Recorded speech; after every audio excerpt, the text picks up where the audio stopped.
नमस्कार. 10th SSC board semester exam preparation plan. Last रीलमध्ये आपण सायन्स 1चं प्रिपरेशन कसं करायचं ते समजून घेतलं. आता सायन्स 2चं प्रिपरेशन कसं करायचं ते नीट समजून घेऊ. सुरुवातीला पेपर पॅटर्न तर S1 सारखाच असणार आहे, त्यामुळे तो डिस्कस करायला नको. आता डायरेक्टली या सब्जेक्टसाठी काय महत्त्वाचं आहे. पूर्ण पेपर हा ॲप्लिकेशन बेस असेल. डायरेक्ट क्वेश्चन अजिबात विचारला जाणार नाही, त्यामुळे तुमचं अंडरस्टँडिंग हे खूप टॉप लेवलचं पाहिजे आणि त्यासाठी रीडिंग करणं मस्ट आहे.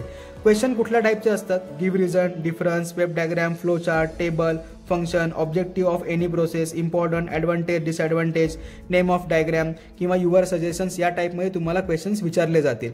आता तुमचा प्रिपरेशन प्लॅन कसा असला पाहिजे. सुरुवातीलाच पाहिलं रीडिंग करणं मस्ट आहे. सो चॅप्टर व्यवस्थित रीड करा.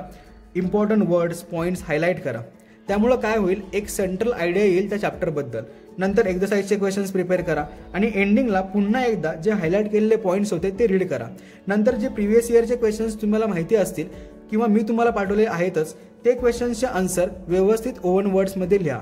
जेवढं समजून घेताल आणि लिहून बघताल तेवढं प्रिपरेशन बेस्ट लेवलला होईल. आता जर तुमच्या एक्झाममध्ये पहिले 7 चॅप्टर येणार असतील तर हे चॅप्टर तुमच्यासाठी खूप जास्त महत्त्वाचे आहेत. सुरुवातीला यांना प्रिपेअर करा आणि नंतरच बाकीचे चॅप्टर प्रिपरेशनला घ्या. आवडला प्रिपरेशन प्लॅन? आवडला असेल तर कमेंटमध्ये नक्की सांगा. Bye bye.